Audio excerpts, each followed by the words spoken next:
Om Namo Bhagavate Vasudevaya.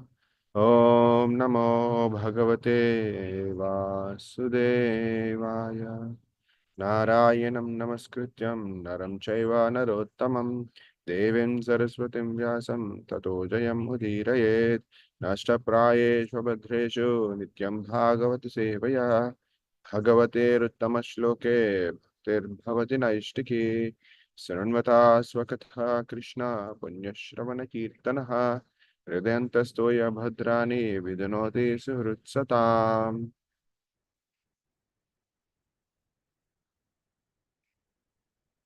Hare Krishna, dear devotees. So today, as part of our regular Bhagavatam discussion, we are reading from Canto 3, Chapter 21, the conversation between Swayambhuva Manu and Kardama, verse 28 and 29. We'll read 28 and then we'll go. Samahitam te hridayam yatriman parivatsaran satvam brahman vadhu kamam ashu bhajishyati. Synonyms. Samahitam has been fixed. Te, your, hridayam, heart. Yatra, on whom. Iman, for all these. Parivatsaran, yes. Sa, she. Tvam, you. Brahman, O Brahmana. Nripa Vadhu, the princess. Kamam, as you desire. Ashu, very soon. Bhajishyati, will serve. That princess, translation and purport by His Divine Grace Abhishek Arvind, the Bhaktivedanta Swami Srila Prabhupada. Srila Prabhupada ki jai. That princess, O holy sage, will be just the type you have been thinking of in your heart for all these long years. She'll soon be yours and will serve you to your heart's content. Purport. The Lord awards all benedictions according to the heart's desire of a devotee. So the Lord informed Kardama Muni, the girl who is coming to be married with you is the princess, the daughter of Emperor Swayambhuva, and so just suitable for your purpose.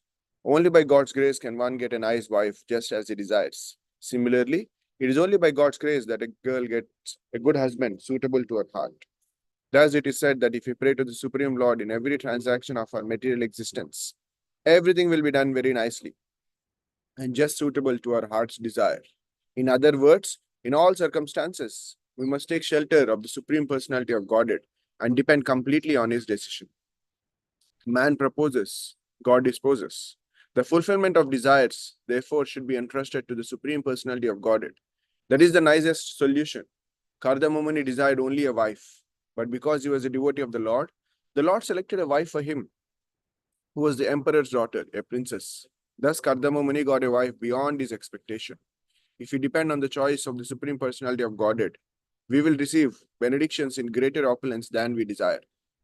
It is also significantly noted here that Kardama Muni was a Brahmana, whereas Emperor Swayambhuva was a Kshatriya. Therefore, intercaste marriage was current even in those days. The system was that a Brahmana could marry the daughter of a Kshatriya, but a Kshatriya could not marry the daughter of a Brahmana. We have evidences from the history of the Vedic age that Shukracharya offered his daughter to Maharaj Yayati, but the king had to refuse the marriage. The king had to refuse to marry the daughter of a Brahmana. Only with the special permission of the Brahmana could they marry. Thus, intercaste marriage was not prohibited in the olden days, many millions of years ago, but there was a regular system of social behavior. Verse 29. Yayatma bhritam viryam navadha prashavishyati virye tvadiyarashya adhashyanti anjasatmanaha. Translation. She will bring forth 9 daughters from the seed sown in her by you, and through the daughters you beget, the sages will duly beget children.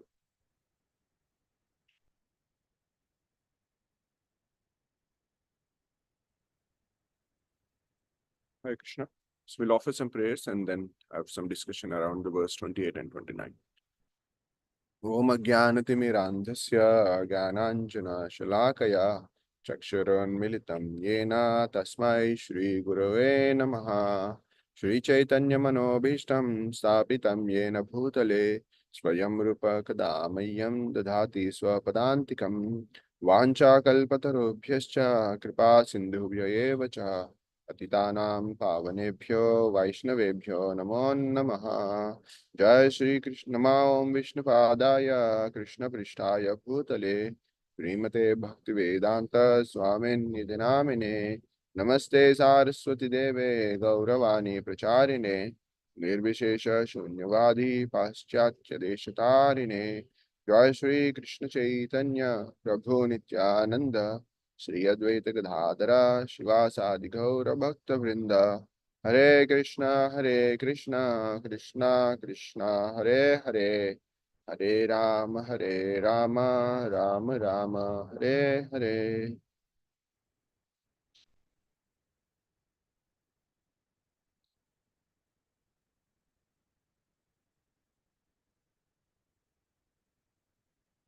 Hare Krishna, dear devotees. Good morning. So we're discussing from Canto 3, Chapter 21, the conversation. It's an inter conversation that's happening within the conversation that Vidura is having with Maitreya about Swayambhuva Manu and Kardama Muni, especially about Kardama Muni's marriage with Mother Devahuti and the further things. So this verse, we have come to the point where Kardama Muni was instructed by Lord Brahma to continue the progeny. And as part of the process, Kardama Muni has gone to a serene place, and there he performed severe austerities for the pleasure of the Supreme Lord, Lord Vishnu. And Lord Vishnu has appeared, and these statements, this one, the verses that we are talking, the verses 28 and 29, were actually spoken by the Lord. So here the Lord is saying that, princess. So he has said that, I understand that you have this desire to marry. And then he said, in the verses that we discussed yesterday, the Lord has spoken that Swayambhuva Manu is going to come and give his daughter in marriage immediately in the next 2 days. That's going to happen. And then here he is describing who is that, the girl that he is going to get married. So he's saying that princess, who holy sage, will be just the type you have been thinking in your heart for all these long years. She'll soon be yours and will serve you to your heart's content. So it says that, so the interesting thing is, in this case, and Srila Prabhupada also kind of, the first whole paragraph he is focusing on talking about the desire and how, irrespective of what kind of desire that we have, we should always be approaching the Lord himself, and how the Lord kind of has that independence that by saying this, man proposes, God disposes.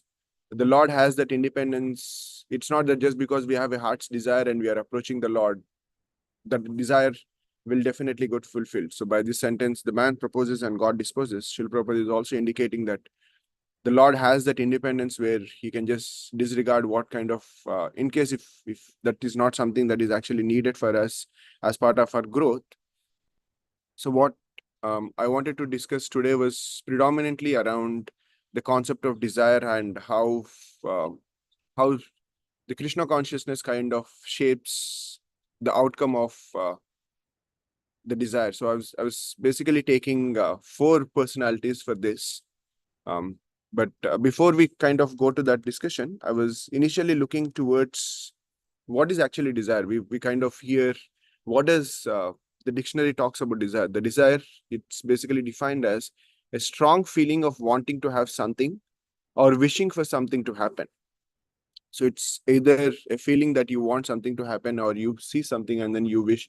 Oh, for example, in my case, let's say iPhone 16 Pro comes, and then there is the strong wish that I have. Oh, maybe I should actually have this. And then that strong wish that you have, maybe something should happen. Or it could be that I wish to become a millionaire, or something, you want certain things to happen. And going by that definition, every moment of our life is in fact an expression of desire. Either every moment by moment, we are either working towards making something happen, or we are wishing for something to happen. At this moment, all I'm kind of wishing and working towards is to making sure that this discussion comes out well, at least to the point that I prepared. Once this is done, I'm working towards something else. I'll be logging into my work, and then I'm working towards something else. So every moment by moment, we are either working towards something that we wish to achieve, or we are kind of sitting there and wishing, oh, maybe I should have this. So in fact, every moment of our life is basically an expression of desire. And and the root cause of the desire could be different for different circumstances. Like in the case of Kardamumani, the initial point of his desire was actually born out of the instruction that he got from Lord Brahma. Once Kardamumani was born, Lord Brahma gave him the instruction that, okay, now it is time for you to actually continue the progeny. And from that instruction came this desire within Kardamumuni's heart to have a wife and then the next progenies that he needs to have. And in fact, interestingly, if you in the translation, the Lord, what he's saying is, he's saying, thinking of you in your heart for all these long years. So in fact, also as what Kardamumani spoke in the previous verses, he says that even though like he basically equates that for persons who have these material desires, they approach you, but it's not what is suggested. But here I have this desire of having a wife. And for all these years that he was performing this devotional service, in some part of his heart, he was thinking, okay, this is the kind of wife that I wish to have. And Lord, at this point, he's saying that I understand in your heart, you have this desire, not only of desire of I should have a wife, but he had a specific wish that my wife that I'm going to get should be of these qualities, should be of this physical personality, and this is the kind of relationship that we should have. And here Lord understood that he has this desire, not just of the specific, but of not just of in the general way of having a wife, but in specific of all the qualities and all of this. And here he's saying, because you have been thinking of the qualities and personality for all these long years, I understand that. And the princess that Swayambhu Manu is going to get, his own daughter, Mother Devahuti, is actually going to be of exact similar type of wife that you wish to have. And so Kardamumani is an example of the desires that has kind of come out because of superior instructions. And Kardamumuni's journey till this point is because of, as we spoke, is because of the instruction that he got from Lord Brahma. And contrasting, so what I wanted to discuss as part of this is kind of taking a contrasting example from Srimad Bhagavatam itself, and then trying to see how the process of devotional service kind of helps us, and what is the importance. So if we all have this desire, so what is the importance of having this process of devotional service? So just taking contrasting examples. So in the case of Kardamumani, his desire kind of came up because of the superior instructions, or we could also think Lord Brahma as his well-wisher who kind of instructed that, okay, now it is time for you to actually continue this progeny. And if we kind of take this contrasting example, we could consider Kaikeyi. So Kaikeyi, once Lord Ram was announced to be coronated, she didn't get the information from Dasharath Maharaj himself. But the moment she actually heard this information, that Lord Ramachandra is actually going to get coronated, she was so happy. But as Manthara kind of started spewing her poison further into the heart of Mother Kaikeyi, we could also kind of equate that from an external sense. Mother Kaikeyi was thinking that Manthara was actually her well-wisher. So as she was kind of exposing herself to the poison that Manthara was kind of injecting into her heart, she came to a point where she not only rejected the process of devotional service as a journey, but she rejected the Lord himself. And so this is like the example of, so what happened in the case of Kardamumani was, we could consider both the Kardamumuni's case and Mother Kaikeyi's case as being born out of selfish desire of Kardamumani wanted a wife and then like just wanted to have, in his own words, kind of enjoy the physical pleasures that comes up with the whole journey of marriage.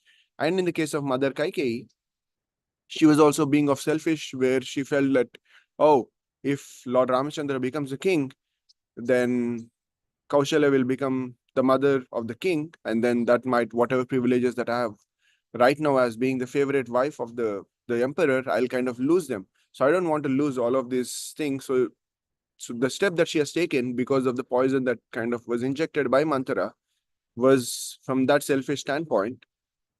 But interestingly, even though both of their journey started in a way from that point of having the selfish motivation or selfish intention to kind of satisfy their own desires, but because of the journey they have taken, which is completely opposite, in the case of Kardamamuni, not only his desire got fulfilled, where he kind of got the wife that he exactly wanted, and then the children, nine daughters that he got, not only his journey didn't stop there. His journey went on further, where he actually was instrument in giving birth to Kapila as an incarnation. And once, as we all understand, once through the instruction that Kapila gave to Mother Devahuti, it's from time immemorial, there are a lot of conditioned souls who are getting benefited from that. So in the case of Kardamamuni, not only was he benefited by fulfilling his own desire to this specific tea that he wanted, but he became instrument in this greater plan of the Lord by incarnating as his own son and then ultimately benefiting everyone. Now we see in the case of Kaikeyi, she took the wrong step of disregarding the process of devotional service through rejecting what Dasharath Maharaj was trying to tell her, but she also rejected the Lord who was in her presence in his physical form. She completely rejected. And the outcome was that she not only lost her husband, she not only lost her son, but she lost every loving relationship that she had in Ayodhya. And further, um, and a further low point to that is in the case of Kardamoni, everyone in this entire planet kind of benefited through the incarnation of Kapiladev. But in the case of Kaikeyi, Mother Kaikeyi, she gave, not only she lost all the loving people around her, but she gave this intense pain to everybody in Ayodhya. And then there's this huge journey that she also had to undergo to kind of accept the fall that she did and kind of go through the whole journey of not having the presence of the Lord for 14 years and that kind of carrying that guilt and pain in her heart forever. So even though at that point, in the case of Kardamamani or Kaikeyi, the process of devotional service kind of completely changed their path, and the end result was simply something that kind of doesn't have any correlation towards each other. One kind of helped benefited everyone, and in the case of Kaikeyi, it not only kind of spoiled her own life, but in a way spoiled everyone in Ayodhya. Now, if you see that there are certain, as we spoke, there are certain cases, like in the case of Kardamamani or Kaikeyi, the desire, we don't have the desire for ourselves, but it came because of the superior or well-wisher's instruction. And the other example could be that we don't have that specific desire, but the desire is outcome of a circumstances or the experience that we have. And the famous examples from Srimad Bhagavatam that we can think of in a positive light is Dhruva Maharaj, and in negative light, he's Hiranyakashipu. And interestingly, both Dhruva Maharaj and Hiranyakashipu, so from the time, if it like till Dhruva Maharaj had that experience of being pushed away from his father's lab by Mother Surichi, till that point, Dhruva Maharaj was kind of, even though he wasn't getting all the benefits that Uttama was getting from Maharaj Uttanapad, even though he was kind of still the son of Mother Suniti, who was not getting all the benefits and all of that. He wasn't kind of um, pained or worried. He was still happy. He was like, for the first 5 years, we don't hear anything that Dhruva Maharaj was this crying boy who was always sad, and we don't hear any of those discussions in Bhagavatam. Till that point where he kind of was pushed from his father's lap, that was in a way the kind of triggering point where he felt insulted, not because he felt that for a boy who is of 5 years old, for a child who is 5 years, the whole big concept that, oh, my younger son, my younger brother Uttama will ultimately become the king, I'll not be part of the kingdom. So all those considerations were not there. Dhruva Maharaj's consideration was that my father's lap is as much my brother Uttama's, but it is as much mine. And once he was pushed, that kind of gave birth to his ultimate desire of having a kingdom greater than his great grandfather, who was Lord Brahma himself. And the journey of that point was, in a way, kind of taking revenge that, okay, if you're pushing me from the place that I'm actually supposed to have, which is my father's lab, which could be maybe less than a feet or something. If you are pushing me away from that place which I kind of own, then I'll make sure that I will have a kingdom which you cannot even imagine, kind of greater than my father and my father's father and my father's father, which is Lord Brahma, which is basically greater than this whole universe that Lord Brahma's kingdom, which is. So the initial point of Dhruva Maharaj's journey was also of revenge. And in the case of Hiranyakashipu also, even though he was this demonic person, till Hiranyaksha was there and all of that, once Hiranyaksha died, his journey of kind of performing all the severe austerities and all of that was in this mood of revenge, taking revenge against Lord Vishnu and anybody who worships Lord Vishnu.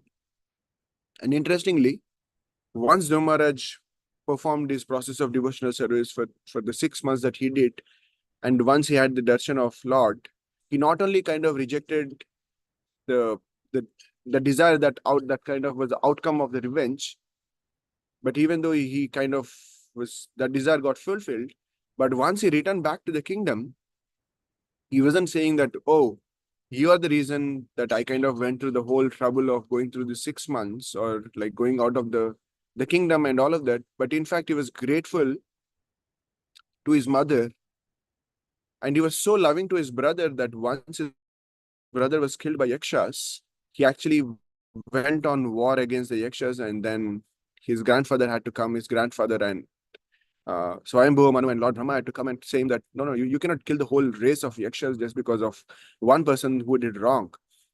So his heart kind of transformed to such a degree that the same person who was the cause of his pain and such a traumatic experience, his heart became so soft that he was so loving to the same person that he went on war against the people who kind of killed him.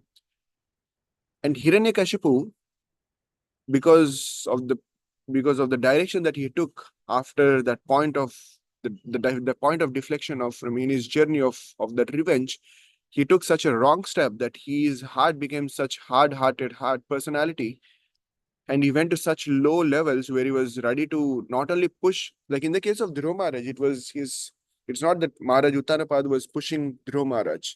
It was Mother Suniti who was pushing Dhruva Maharaj. But whereas in the case of Prahlad Maharaj, Hiranyakashipu himself went to such low levels that he was not only pushing his own son from his own lap, but not only was he instructing to kill his own son, but he was practically implementing various strategies. Okay, if Prahlad is not getting killed, if you're throwing from a cliff, then maybe take him to the pit of snakes. If he's not getting killed there, then take him to the elephant dungeon. If he's not getting killed there. So he was practically implementing and strategizing the ways that he could kill a 5-year-old son who in physical terms is in no way closer to the physical strength that Hiranyakashipu had. But just because of the process that he has taken, where is of completely of revenge and disregarding the process of devotional service, like he was like, anything that is pertaining to Lord Vishnu, either it could be his name or it could be his worship, I'm completely going to reject. Whereas in the case of Dhruva Maharaj, even though he understood that what Narad Muni was saying is something that I cannot accept, but he did not reject the process of devotional service, but what he rejected from Narad Muni was to kind of externally just forgive whatever that Mother Suniti did. And eventually, after performing devotional service, he came to the point that Narad Muni was giving him first, but he had to go through the whole process of devotional service. So that's what we see in the case of Kardama Muni or Kaikeyi, even though their initial point could be of the selfish desire, but just because, interestingly, Kardama Muni, once he had the darshan of Lord, he didn't say that, oh, I don't want anything. He was being honest to himself and saying that, oh Lord, I know this is not something that I should be asking, but this is what I want. And so the initial point of Kardama Muni and Kaikeyi is the point of having the selfish desire. But because of the journeys that they have taken, one selfish desire has kind of fructified to this sweet fruit, which is benefiting everyone across generations, across millennia. But whereas Mother Kaikeyi, because of the journey, because of the journeys that she has taken of disregarding the personality of Godhead, she became, in one sense, like there are obviously an ultimate, if we kind of think from an internal causes, it was all the plan of the Lord, all of that. But for our, in our case, kind of learning the lessons from that personality of Mother Kaikeyi, that she became the cause of intense pain to everyone in Ayodhya. And in fact, to herself also, once she kind of realized what she did, she was like not able to forgive herself. And in the case of Dhruva Maharaj and Hiranyakashipu, the starting point, the point of deflection in their journey is kind of um, the revenge. But interestingly, both Dhruva Maharaj and Hiranyakashipu both have met Lord Narada Muni, but one was able to kind of accept what Narada Muni was saying to perform devotional service, and the other, Hiranyakashipu, kind of was disregarding everything. And to the same line, Srila Prabhupada writes in the purport, thus it is said that if we pray to the Supreme Lord in every transaction of our material existence, everything will be done very nicely and just suitable to our heart's desire. In other words, in all circumstances, we must take shelter of the Supreme Personality of Godhead and depend completely on His decision. So the lesson that we kind of was, that I wanted to take from this episode is basically that Kardamoni is kind of encouraging us that just because we might, in the initial point of where we are starting our Krishna consciousness, or during the process of Krishna consciousness, which Kardamoni is kind of is showing that through performing devotional service in his heart, he still had this desire that, oh, my wife should be of this quality, this personality. This is what I'm expecting of my wife.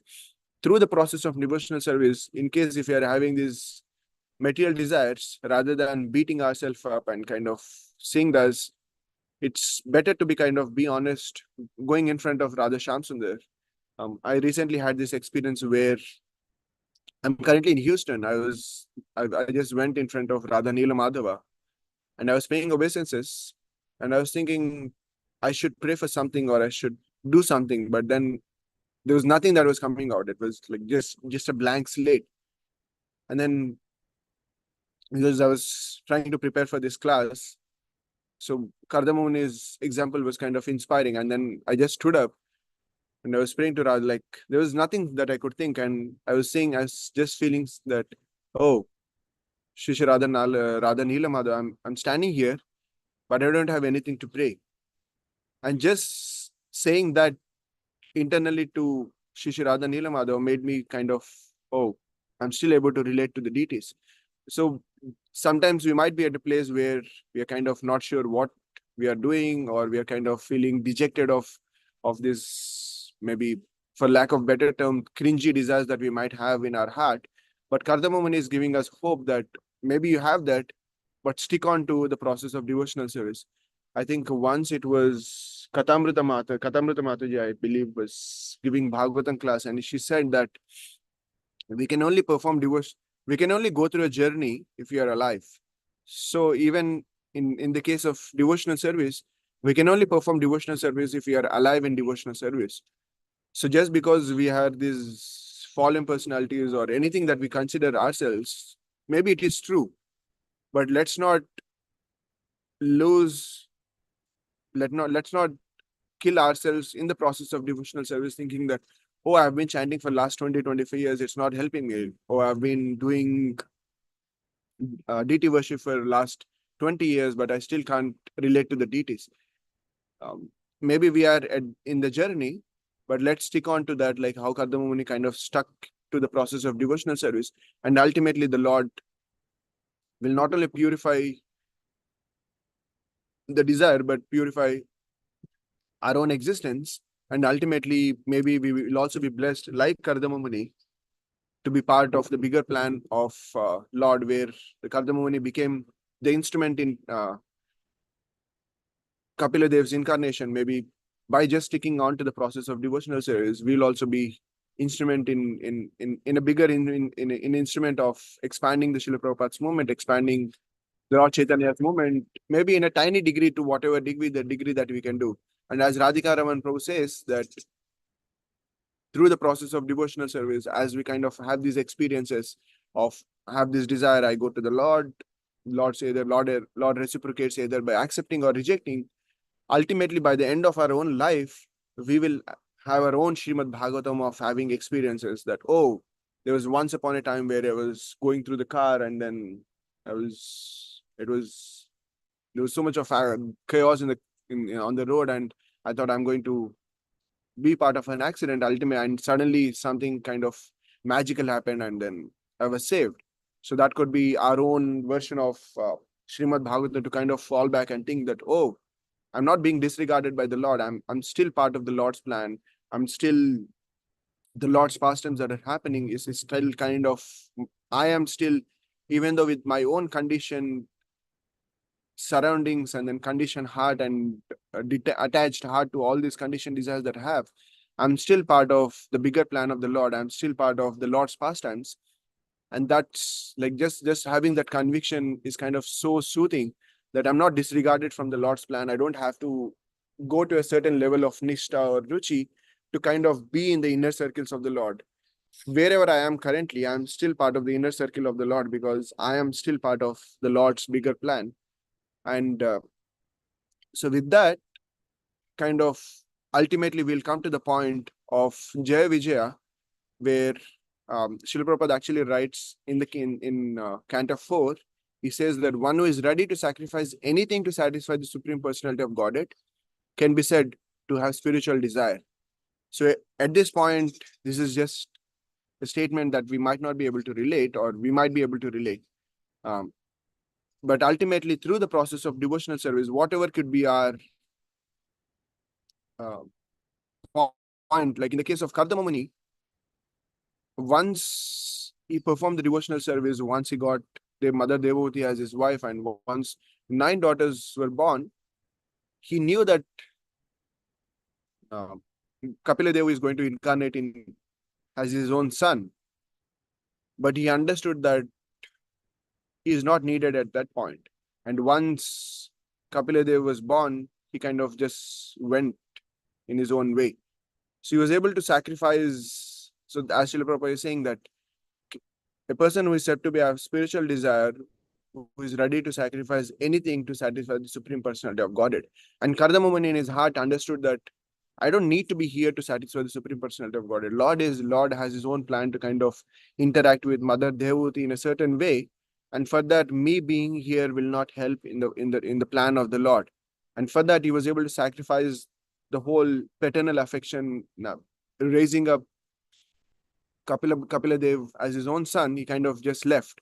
And in the case of Jai Vijay also, we understand we kind of are just completed that section before we did the whole Srimad Bhagavatam, glories of Srimad Bhagavatam. We understood Jai Vijay also, through that whole thing, they surrendered their own free will, saying that, okay, if this is what is satisfying to you, it is okay for us to kind of take these incarnations as demons and then fight with you, because ultimately our own spiritual desire is to satisfy what you want.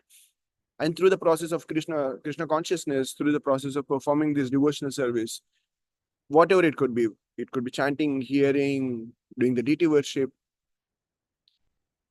through whatever we have, kind of going in front of the deities, going in front, kind of while chanting, going in front of the holy name and saying that, my dear Lord, my dear Srimati Radharani, this is where I am, but I still want to be alive in performing this devotional service. Please help me. And through the process of Krishna consciousness, one day we'll also be able to eventually be like Kardama Muni, be like Jai Vijaya, where kind of able to, whatever could be our starting point, or whatever could be the point we are in that journey, we'll be able to transfer everything in our life into spiritual desire. So I kind of hope that that process kind of helps me individually. I kind of also seek forgiveness. Whatever I spoke is something is no way I'm kind of practicing or even kind of have this deep relation of anything, but it's just something that I felt inspired. Reading Srila Prabhupada's purport of the way he kind of was discussing about the desire and how the Lord kind of, and for me personally, having this example of contrasting examples helps. So as I say always, that the Srimad Bhagavatam classes that I kind of discuss are predominantly kind of helping me kind of understand where I am, the pitfalls that I have. And I'm so grateful to Lakshmikant Prabhu and all of you kind of helping me in this journey. If there are any corrections or comments, the floor is open. If not, I'm sorry, I kind of took 5 minutes over the time. But if there is any corrections or comments,